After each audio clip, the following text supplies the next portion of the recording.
Debbie, name one of my hobbies. You love cooking? That's one of your hobbies? Okay. Yes. And where was I born?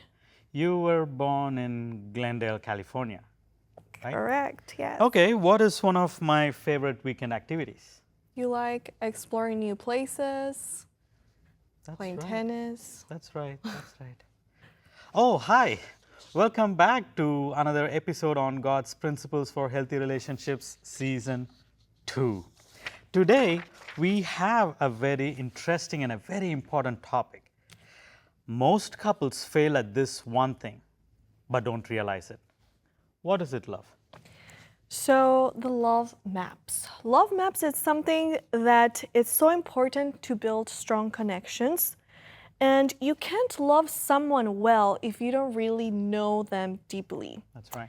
So actually, Dr. John Gottman found that couples with strong love maps were 81% more likely to stay happily married. And for those that don't know, Dr. John Gottman did studies for like 40 years, studying couples in labs. They would call them the love labs, where they would actually put blood pressure cuffs and check the whole like hormones, blood pressure, heart rate of couples at different stages during the day. So when they were talking, spending time together, even arguing, and to understand how does love work and how does it impact also physically. So what are really love maps? Love maps are how you store your partner's inner world, their dreams, their fears, those things they like, their aspirations. And many times in relationships, we might not really have strong maps about the other person, feelings, desires, or even fears. So love maps is this activity that this doctor develop so that couples can really get to know each other on a deeper level and see how much they know each other, or maybe they thought they knew each other, but actually there's many things they might not be aware. And also through years, this has to be like be kept fresh because we change through time. So if we become parents or later on in life when we retired, there's going to be different fears, aspiration, and dreams. And we need to keep up with each other. And actually, there is a beautiful verse that goes along with it. That is from Philippians chapter 2, verse 4. It says, "Let each of you look out not only for his own interests, but also for the interests of others." That's very important. Don't look at your own interests, but also look for the interest of others. That's a beautiful point. And we point it out because we know a few people that have married someone and they didn't even know what their nationality was. They didn't know some basic questions that you could have asked. They didn't ask that because they were so interested in sharing about their personal story, what traumas they've gone through, what type of things that they like, what are their testimonies. Everything has been about themselves. They forgot to ask about the other person. So that is why we named this title, this episode's title, as "Most Couples Fail at This One Thing," because we do fail at this one thing, asking questions. Just to give you some examples of other questions, the questions we started asking each other at the beginning of this episode were part of the love map questions. And if you go online, you can actually find from Dr. Gottman the love map questions. But it has different ratings and different type of questions. For example, and I'll just share a few just to give some idea to those that are watching. Number one, name 2 of my closest friends. So as you ask your partner, if they get that one right, that is a 2-point question because it's not that easy, but it's not that complicated. Then there's another one, for example, what stresses I am facing right now. That can be a little more complex, but maybe we know what we're going through. So if you get it right, you get 4 points. So it has 60 actually questions that are related to fears, where we are from, like basic, more middle, and more complex questions.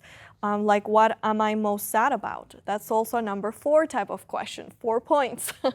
So it's very interactive, very practical, and this is kind of the map of your partner and how much do you know your partner in these different areas. And the more we know about each other, the more understanding we will have, the more able to connect with each other, and the better. There's 81% more likely to stay happily married. So why not invest more time in knowing each other?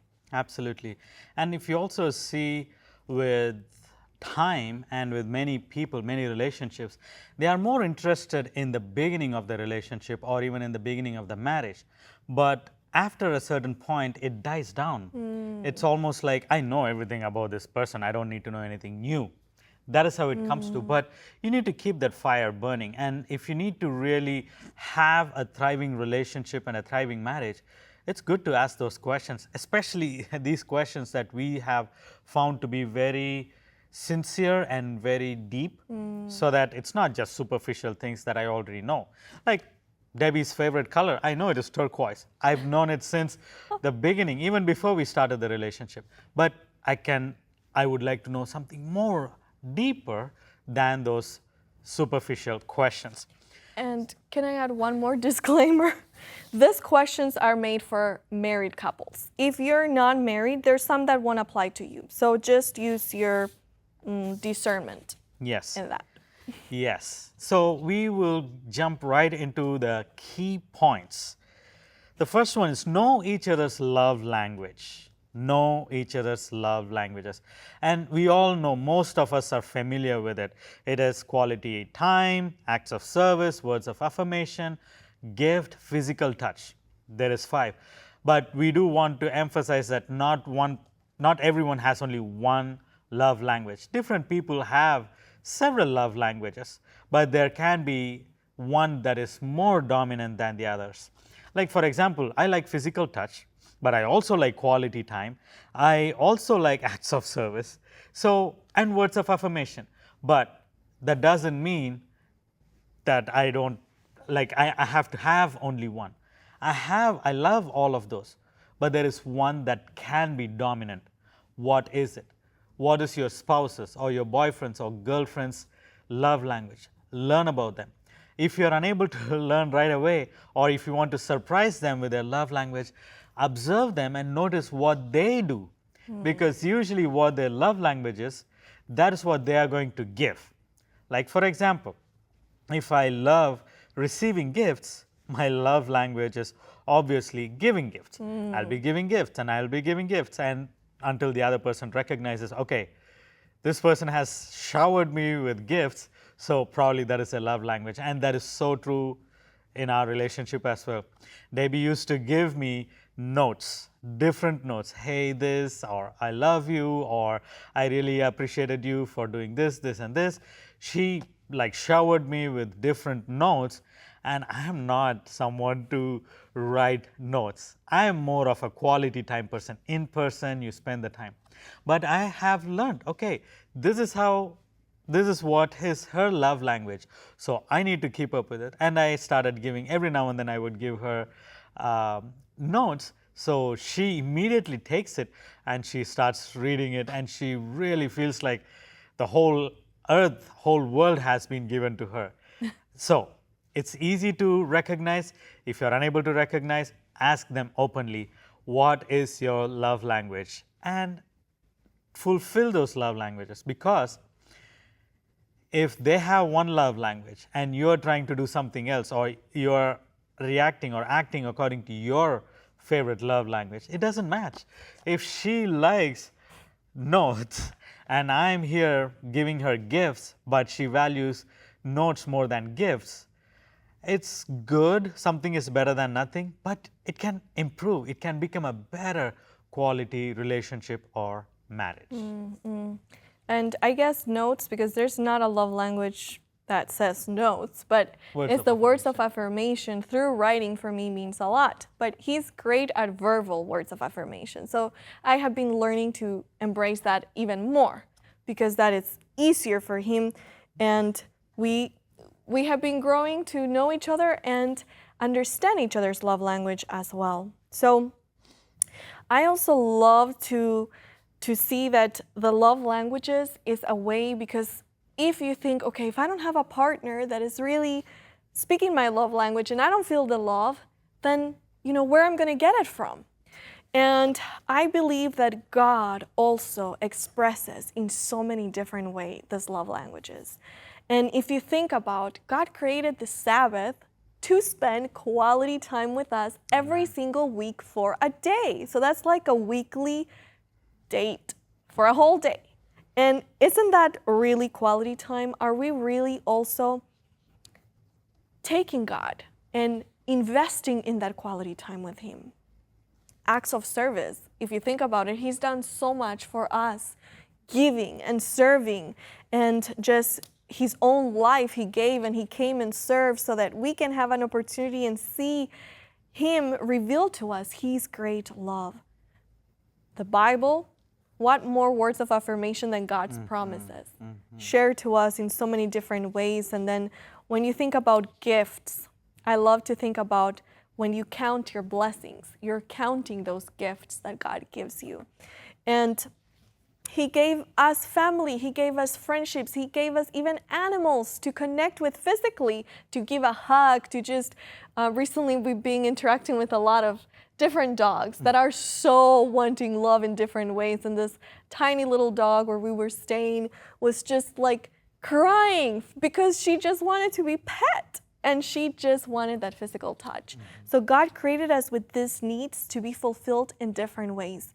But if another human being is not giving it, remember, you can turn to God and start seeing all the different ways He's expressing His love.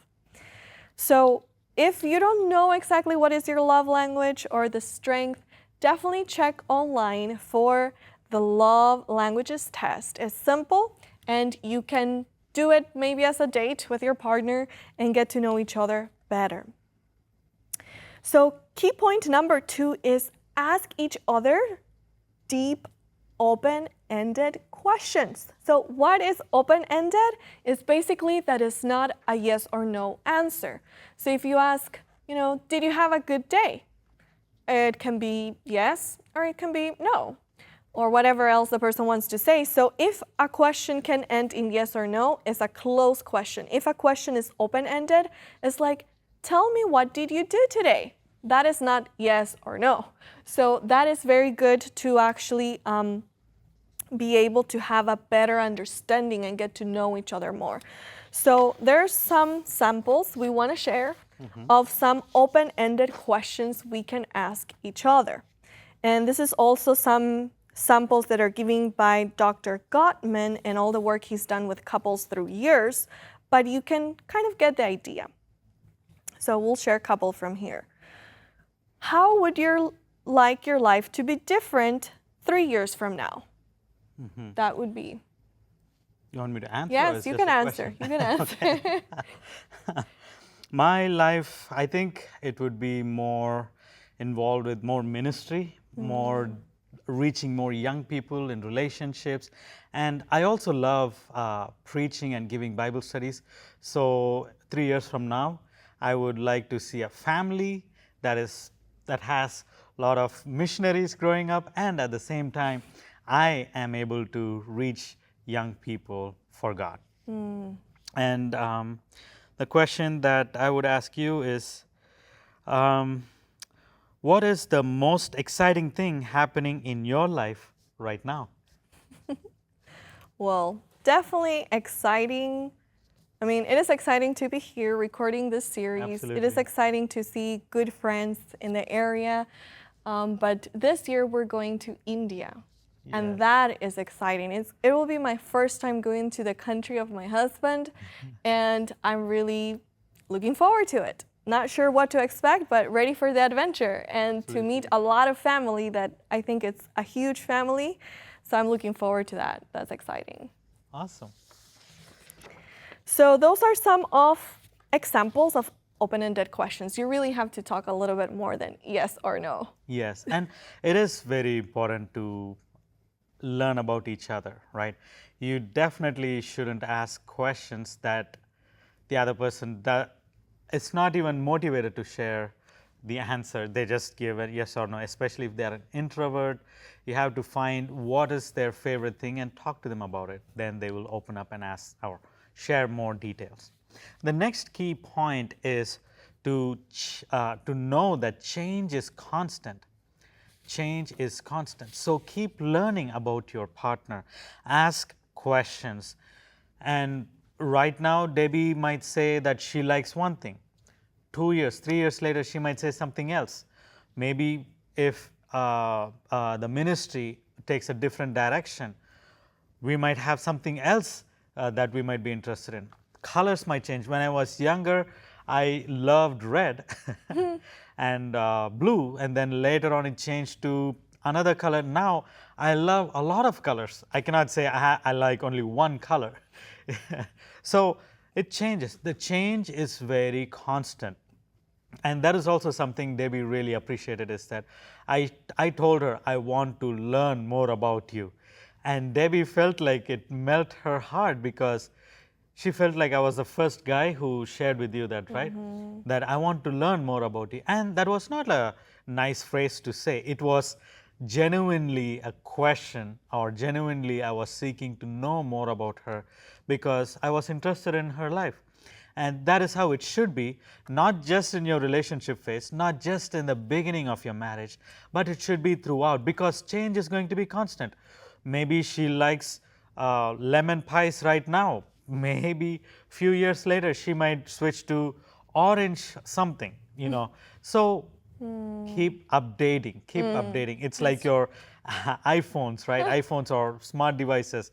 You have to every now and then update your OS. That's how it is in your relationship as well. You need to keep updating about your partner. Yeah, because we're always developing, growing, changing, adapting to so many things. So we're not set in stone since we're 20 till we die. We're constantly changing. And yes, I love that in our relationship, I love interactive activities in general. And sometimes when we started our courtship, I would be like, oh, let's do this, you know, activity and learn about each other. And sometimes Martin would be like, oh, kind of a little tense, like, what is that about? What are you going to ask? But then I found that if we did it more as a game and something fun, it was less stressful, and we can really make it a productive time to nourish the relationship. And so there are different cards as well. Not only this from Dr. Gottman, but there's different. There's one called Big Talk. There's one talking point for couples. You can even find faith-building type of conversations and things, many different type of like cards with questions that you can ask each other. So sometimes even when we travel, we take our little cards wherever we maybe don't have a deep conversation or anything important. We just are like, hey, let's ask each other some interesting questions. And we always learn more about each other. So it's just amazing and beautiful to know that it's never like, oh, I know you so well, there's nothing new. There's always new things to learn. Absolutely. So it keeps us fresh, it keeps it beautiful. And imagine, God knows us fully. And He still loves us deeply. And He always also is yearning for more connection, more knowing about us. So when we pursue knowing each other deeper in the relationship, when we seek to build a deeper connection, heart-to-heart understanding of not only the hobbies and the colors, favorite things, but also the fears, the dreams. It's so beautiful because we can get a deeper glimpse into each other's heart and pray about things more specifically and just grow closer together, because it makes you more vulnerable and open. And so just ask the Lord to help you grow in this area, not only with Him, but also in your relationship. Yeah, so to conclude this episode, we want us we want you to recognize that knowing someone deeply is an act of love itself. You're just trying to tell them that you're worth exploring again and again, to know more and more. This is why it is also important to have a quality time with each other. Whenever you have, or if you don't have, you need to make sure that you have that quality time. And whenever you have that quality time, ask each other's questions. Ask them, what are they thankful for? What are they fearful about? What is something that they are working on? What projects are they working on? In this day and age, everyone is busy with life. If you call someone, text someone, ask them, hey, how are you? I can almost guarantee you that they are going to say, I'm busy, or I'm doing this, or something. There is always constantly things to do. But if you don't set that time apart, it's not going to happen by itself. And when you set that time apart, that's when you are able to understand each other's hearts. Don't sit in front of a TV, watch games, or don't be playing video games, but use that time. 1 hour, that should be enough, right? If you say you both have 2 different shifts, yeah, you're not really getting that common time, find a weekend where you can spend time together. There is always a way. Where there is a will, there is a way. So remember that and take time, ask them deep, open-ended questions. How was your day? Is good, but tell me something that was exciting throughout this day. Oh, there was nothing exciting. Oh, what happened? That will lead for them to share more. So as they share more, you're learning about them. And then you can share about yourself. And again, I want to repeat the verse from Philippians 2:4. Let each of you look out not only for his own interests, but also for the interest of others. And when we are married, in marriage, especially we've seen couples when they have kids, we don't have kids yet, but it can get more and more challenging to really take that quality time to know more about each other. And one time a couple said, we don't really have money to go for dates. But this is something simple that costs no money and that you can take even if it's 10 minutes to ask each other one question.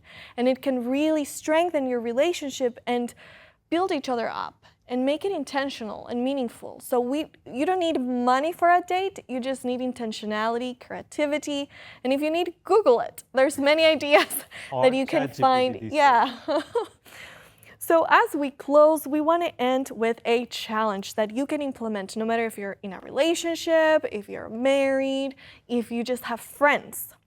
And this challenge is the 10 times 10 challenge.